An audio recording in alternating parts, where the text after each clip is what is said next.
Hello, my name is Pauline Midwinter from Midwinter Tuition.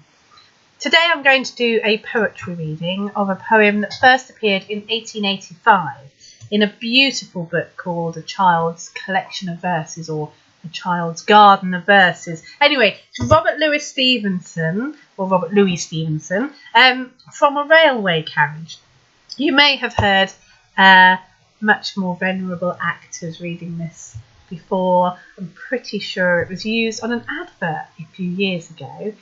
I'm going to read it now because I like to use it in my lessons with my students, and it's useful for my students to be able to listen to a reading.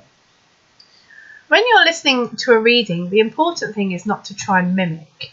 The whole point of having elocution lessons is not to try and sound like your teacher.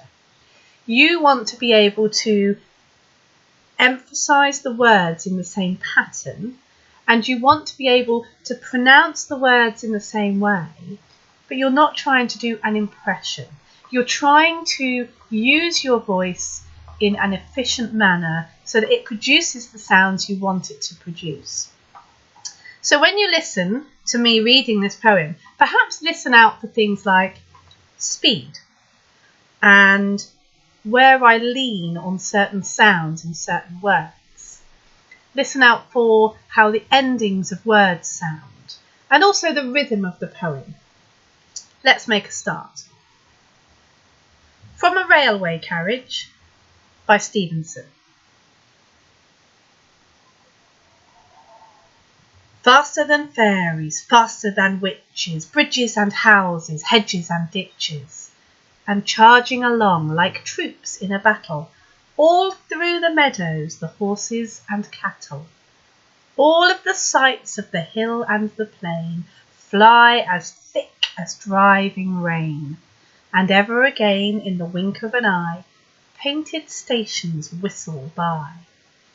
Here is a child who clambers and scrambles all by himself and gathering brambles. Here is a tramp who stands and gazes, and here is the green for stringing the daisies. Here is a cart run away in the road, lumping along with man and load. And here is a mill, and there is a river, each a glimpse and gone forever.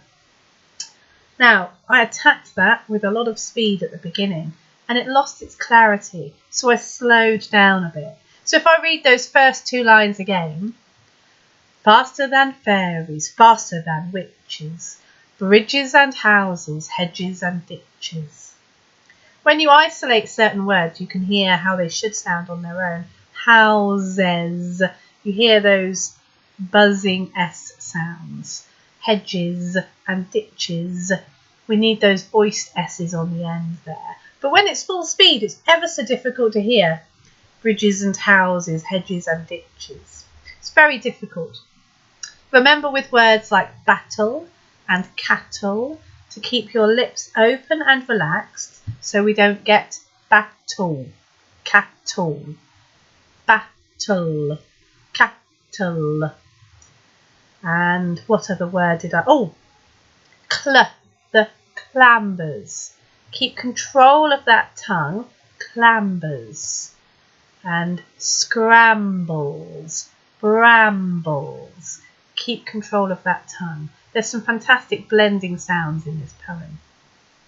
If you're interested in elocution lessons, I would like to invite you to visit my website, midwintertuition.co.uk, where you can find details of my podcast and my availability for lessons over Skype or Google Hangout.